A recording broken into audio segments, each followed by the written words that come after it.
All right, so I watched the Skylar Fiction versus G-Man debate, and I gotta say, are we seeing a new and improved Skylar Fiction?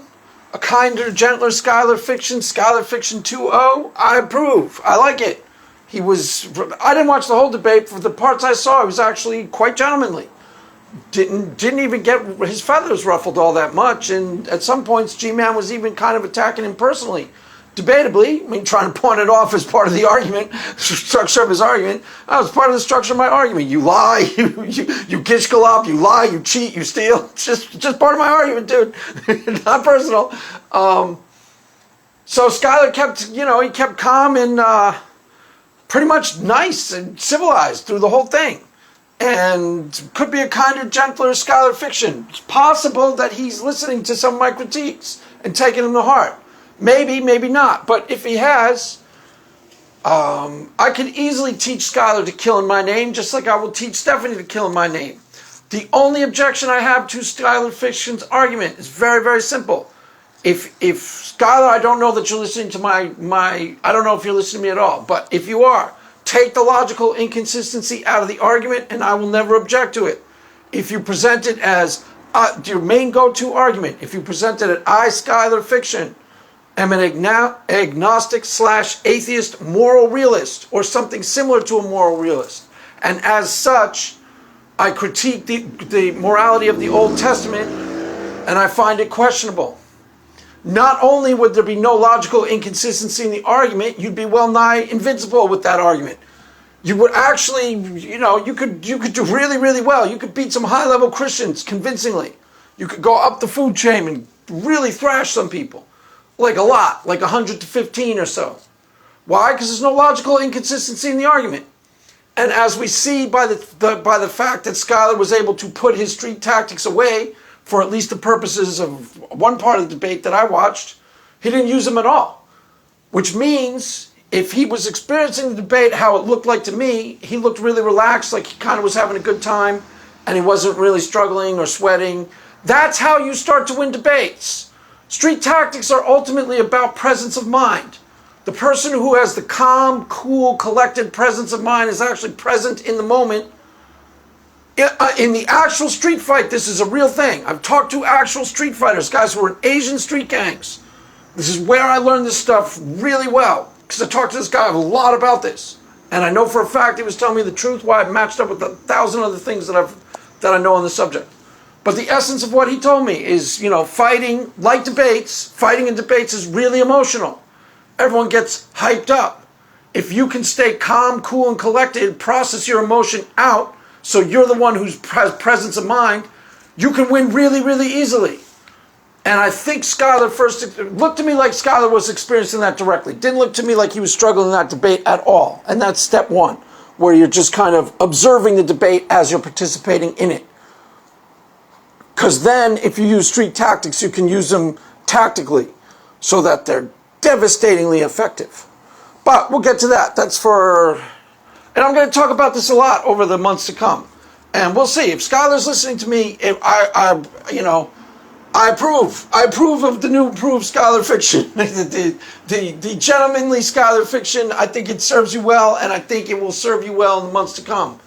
Because you could actually really win debates by a lot if you process the logical inconsistency out. If you make the structure of your argument, I, Skylar Fiction, am an atheist or agnostic moral realist, and as such I object to the morality of the Old Testament, because then you're kind of debating it on fair territory, and it's a pretty much invincible argument. There's no logical inconsistency. It's basically invincible. So I could see you really, really cleaning some clocks in the Christian community, like really, really, really pummeling. Why would I help him do it? Because I kind of see it in my best interest. Well, I don't see that as contrary to my agenda necessarily. So I could raise up an atheist or an agnostic, kill my name, not really think about it. I do it on general principle. Why? Because I think it's a truthful argument. It's a truthful argument. I think it rings true. And it'd be useful to have somebody, out there in the world, kicking ass and taking names along those lines. So we'll see. I don't know if he's listening to me or not. But anyways, back to the issue at hand. So we're going to train up little Stephanie. Yeah, little Stephanie. To kill in my name. Yeah, we're going to kill him, Craig. We're going to kill him. I'm going to kill him, Craig. I'm going to kill them all. I'm going to destroy them. I'm going to eat them alive. Yes, go, Stephanie, kill. That's my Stephanie imitation. You don't like it? You know, too bad. They're the cat videos. Go watch cat videos. That's my Stephanie imitation. Take it or leave it. I think it's great. You think it's a little lacking? Fine. They're the cat videos. Go watch them. Go watch them. There's a lot of cat videos out there. You don't need to be watching this particular video. This isn't your speed. You know, there's millions of cat videos out there, guys. Yeah, a lot. Like a real, honest to God, a lot of cat videos. So if you got any objection to this video, you find this isn't to your liking, I'm talking about things that, you know, you don't particularly agree with me, cool. Go watch cat videos. I don't care. I don't care. Get out. In other words, get out. Or you don't kick out your audience when you're making a YouTube video. Well, you know, trying some new things around here. I'm innovating, I'm conversating, I'm improvisating. So I'll be trying out some new stuff. Now, Stephanie. Yes, Greg. Yes, Greg. I'm going to kill them all, Greg. I'm going to kill them all. Okay, calm down, Stephanie. No, we're going to kill them. They'll be sorry they ever mess with me. I love it. Here's the go-to argument if you want to win every debate 100-3. And the only way I will sign off on it and say, yes, that's the Stephanie I know and love, that's the Stephanie I trained to kill, is if you follow the instructions. Because if you don't follow the instructions, if you do not follow the instructions correctly, it's not the same thing. Now, the go-to debate you probably already know. It is the secular utility of religion. And that is the one, the best example that we have is on record already. Inspiring Philosophy versus Matt Dillahunty. The first debate on the Non Sequitur show. He won that debate by almost 100-3. The question is why? The question is why. First of all, it's an invincible argument. Now, Stephanie, if you are inclined to pick up the cross and use that debate, think of it not as a debate. Why? That's beneath us, Stephanie, frankly, at this point. It's beneath us. I'm not even there to debate, Craig. Yeah, exactly. That's exactly the right. I'm not even there to debate. You're just there to point out the facts. Just the facts, ma'am. That's it. The argument would be structured as such. Overall, religion is a net positive for society.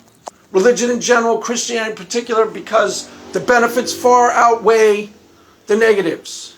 While there may be some negatives, I may, offer that up as an olive branch, Stephanie. I'll offer that up as an olive branch, Greg. Yeah, exactly. I'll offer that up. Yeah, thank you. The benefits far outweigh the negatives. Then the guy goes, got any evidence for that? And you go, yeah, as a matter of fact, I do. Here's 1,000 studies. Here are 1,000 studies. Thousands upon thousands of studies. You want meta-analytic studies? You want, what type of studies you want? How you want them? Hard, fast, slow, easy? Here, look at the studies. Read the studies. So, it's not really a debate, technically, Stephanie. You're just going to be presenting the facts, ma'am. Just the facts, ma'am. And you're going to go into Stephanie mode, which is... See, one of the things that people don't recognize is that some of this is politics, some of this is politics, some of this is politics, some of this is politics, some of this is politics, some of this is politics, some of this is politics, some of this is politics, some of this is politics. Some of what is going on between us and the atheist community is politics. And I'm going to say it a lot. Why? Because not really sure, I'm not entirely convinced there's anything other than politics going on, to tell you God's honest truth. I'd be surprised if there's anything other than politics. So one of the talents that Stephanie has that doesn't get noticed, if she were involved in politics, they'd bug her to run for governor. A couple of things that she has going on really, really well, that she just kind of naturally has, are really, really good in politics. And one of the things that she's great at automatically and naturally is called staying on message. Drives the atheist crazy. Why? She just repeats the same thing over and over again. Repeats a talking point. It's a talent.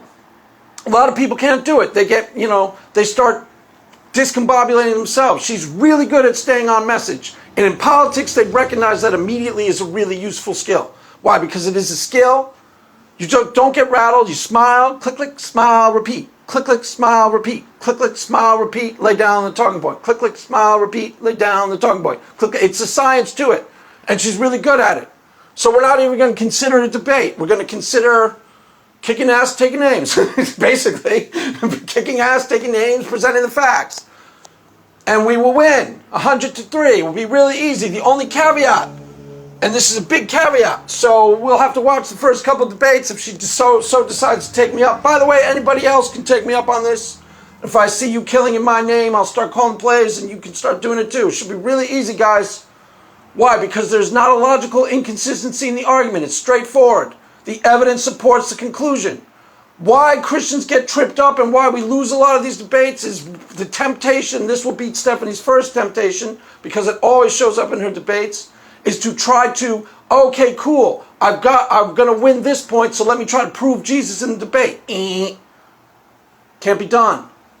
Can't be done, and you will kind of guarantee you will take an argument from invincible to vincible, to easily defeatable. Why? Anytime you assert something in an argument, you have to demonstrate it to be the case. Anytime you assert, you have to demonstrate it to be the case. But a faith claim cannot be won in a debate. By definition, it requires faith. There's not evidence to support the conclusion, so you will lose the debate. Why will you lose the debate? Because, as I said before a few times, if you were listening, I said it more than once, didn't I? Some of this is politics, some of this is politics. Some of this is politics, some of this is politics. Some of this is politics, some of this is politics, some of this is politics, some of this is politics, some of this is politics. Some of this is politics. And as they say in politics, if you are explaining, you are losing. Bang, just like that. It's that simple.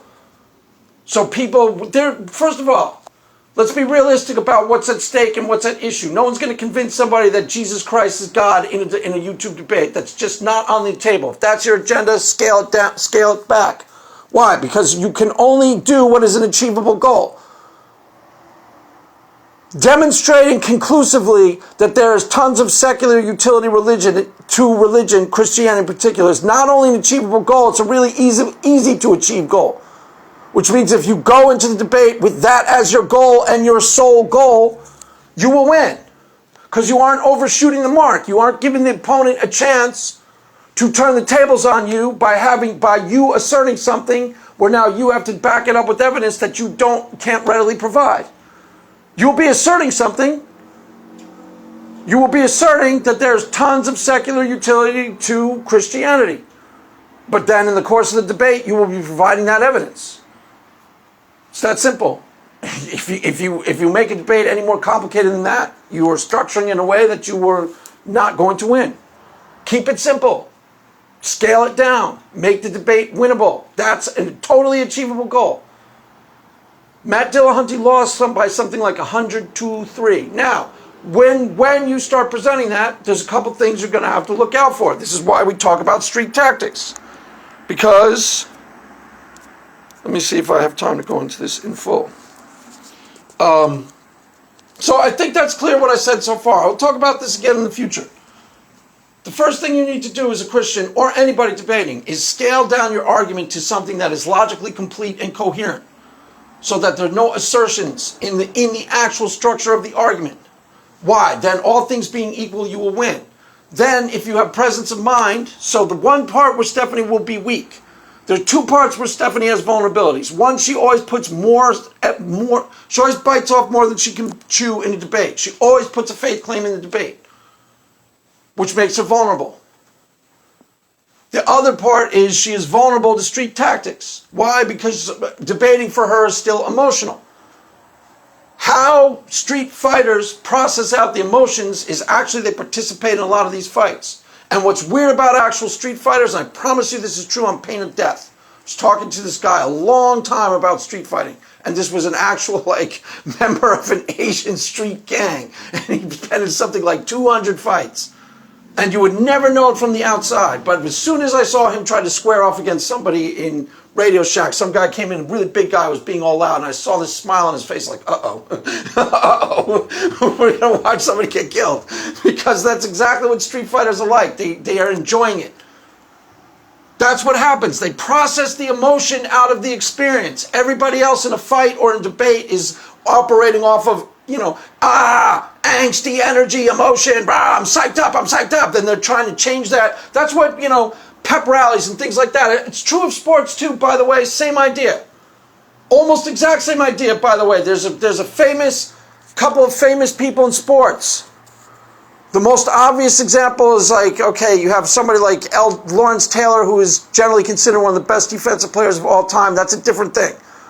A little side, just in brief. So Lawrence Taylor was kind of like a wild animal. Seriously, it's like putting a bear on a field with human beings, because he was just that much stronger and quicker than everybody. He's like, wow, he just tear through people. He's just so much stronger and quicker. That's one type of great athlete. The athlete himself is super gifted. The other type of great athlete is all mental. Joe Montana is the best example in professional football. A lot of people will still tell you he's the best quarterback of all time. Totally consistent. Reliably, no emotion. Reliable. To the point of, like, you could set a clock by it. Are the 49ers, I'm talking about the 49ers back in the day. Back in the day, if they were down by, like, what? By 6, and there was 2 minutes left, you go, okay, cool, Joe Montana's going to win. Joe Montana, cool, he's going to win.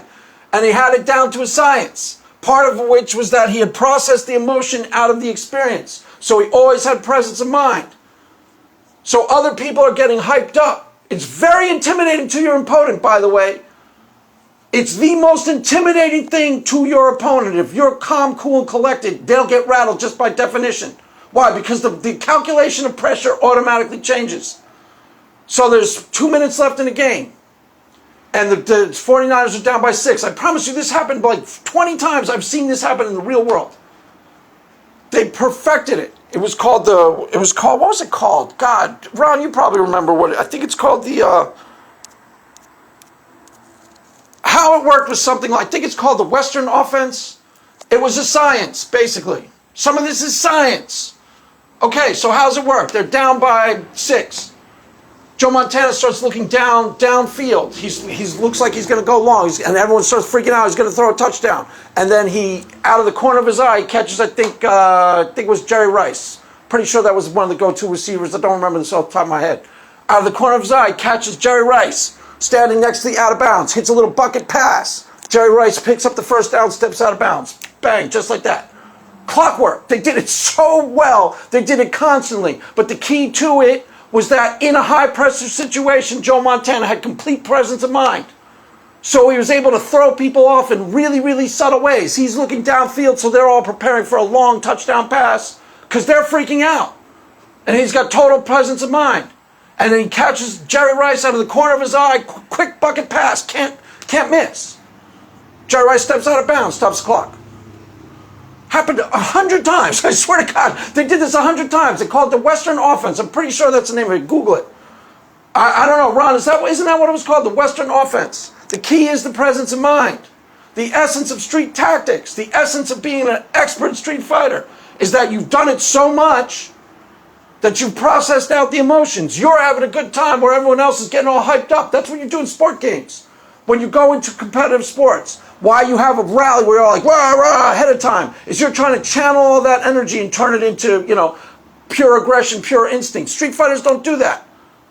They process all that energy out of them. They use it precisely. The best basketball player of all time wasn't the most naturally gifted athlete, Michael Jordan. He just had presence of mind. So he was 100% concentrating while everybody else was, I don't know, it's hard to explain, but he was doing things precisely, with precision. Clear-headed, thinking clearly. That's why these people would kill everybody else in sports. That's the difference. So that's what we're going to train little Stephanie to do. We're going to train you to kill my name, little Stephanie. I'm all for it, Greg. Can't wait to take them on. Bring it, you MFers. All right, calm down, sir. Bring it. All right, kill you all. All right, chill, Stephanie. I'll create a monster. I don't care. So that's the go-to. It's up to her. If she wants to pick up the cross and go kill my name, go for it. That's the go-to debate. That is the go-to debate. The secular utility of religion. Why? It's because the evidence supports the conclusion. Any other debate, I'm not signing off on it. And for Skylar Fiction, if you want to kill in my name too, that's the go-to debate. I, Skylar Fiction, am agnostic, atheist, moral realist, and as such, I question the morality of the Old Testament. And then he can kill a lot of people with that. Because the other thing that he probably noticed is if you sheath your street tactics, you put them away, and you're just kind of calm, and you observe what's happening in the debate, you get 100 times better than everybody else. And now he can use street tactics at will. Street tactics that you rely on are not effective. Street tactics that you pull out anytime you want, those are devastating. Those are devastating. Those are devastating. Why? Because you can use them skillfully and effectively with precision. Ultimately, the clearer thinking you are in a debate, the clearer thinking you are in sports, the clearer thinking you are mostly in life in general, but in those two particular arenas where emotions are a really big part of it, the better off you are. When you start thinking precisely, clearly, in real time, you get 100 times better than everybody else. Now, I'm going to go into one of the things that's 20 minutes. I guess that's enough for now. The debate was fun to watch. It was really entertaining. The part I liked the best is when G-Man started hitting on stupid hard energy. I was like, yeah, go G-Man. Go G-Man. It's like, we could go talk about this over romantic over dinner or something like that. It was really fun. I don't know this for a fact, but she might actually be really good looking. She posted, I don't know for a fact it was her, but she posted some young pretty girl, a picture of a young pretty girl with curly brown hair. And I'm guessing it was her. I don't see why she would have posted it otherwise. And I was like, oh, all right. Obviously that's not, I'm married, but John Buck, do your thing, John. Do what I taught you. Go like, hey, what's up? John Buck here. That's right. Sometimes I stream with Craig Reed. Or even worse, sick Deconverted Man on her. Put Deconverted Man on the trail, forget it. Forget it. She's as good as gotten. It's almost like cold-blooded of me to put a ladies' man of Deconverted Man's caliber on the case. Why? Because he'll just, he'll lay it down. He'll lay it down smooth and cool, just like, yo, what's up, girl? Deconverted Man here. All right. Yeah, you might know my YouTube channel. Ain't no thing, honey. And he'll have her, just like that. Bang. Smooth as silk. Smooth as silk. That's how he rolls, guys. That's how he rolls. He's not a legend for nothing. He's not. So, either of you, if you don't move quick, G-Man's gonna beat you to it. I swear to God. Watch the debate. I swear to God, it sounds weird, but he did start hitting on it in the middle of the debate. I don't know. I swear to God, he did. I promise. And I do think she might actually be really attractive. She posted a picture of an attractive young woman. I'm pretty sure it was her. I don't see who else it would be. So, come on, John, get with the program. Get with the program, John. Anyways, all right, kids, that's all for now. Yeah, watch the debate. It was fun. The kinder, gentler Skylar I approve of. It's in all of our best interests, including Skylar's. I'll train him up to kill my name. I don't care. I don't care. I'll give marching orders and we'll see, if he's, I don't know for a fact if he's listening. He just might be. I'm pretty sure the little dust up between me and him is over. As far as I know, we chatted a little on Twitter. It was fun. What did we talk about? Someone asked about go look. We were friends on Twitter like a week ago. So it was all water under the bridge as far as I'm concerned. What happened? Somebody asked, what 5 bands influenced you most in high school? And what did I answer? I think I said early David Bowie, early Rolling Stones, The Clash, Pink Floyd, and the Sex Pistols. I'm pretty sure that's what I answered. I can't think of anything else I would have answered. That's pretty much the right answer. And then he said something like, do you have any pictures of you from high school? And I posted one. I have like 2. I only have 2. I have one of me at the senior prom, one of me at the prom. I was not a senior. It was at their prom. And then one of me with my mom. I think that's it. That's the only ones I've been able to find. So we had a nice little chit chat. Everything was fine. Everything was cool. Everyone's all friends here. See, water under the bridge, kids. No reason to hold hard feelings, hold grudges. It's not in our best interests. And who knows? I may have influenced him for the positive. On the positive tip, Skylar was totally gentlemanly, totally again, kinder, gentler Skylar fiction. I totally approve. And if he starts making the argument logically structured and consistent with itself, then I will give him marching orders too. It doesn't, not necessarily me giving marching orders, it's me analyzing the debate and telling people what I see. And you're perfectly free to not listen to me, but if you want to win, you should. Because I'm telling you the truth of what's actually going on. I'm perceiving what's actually occurring. So it's in your best interest to, listen up. There you have it, kids. That's all for now. Another day, another no money day of no tithes. Gonna be needing those tithes soon, kids. Anyways, that's all for now. Master said to go in peace. Amen.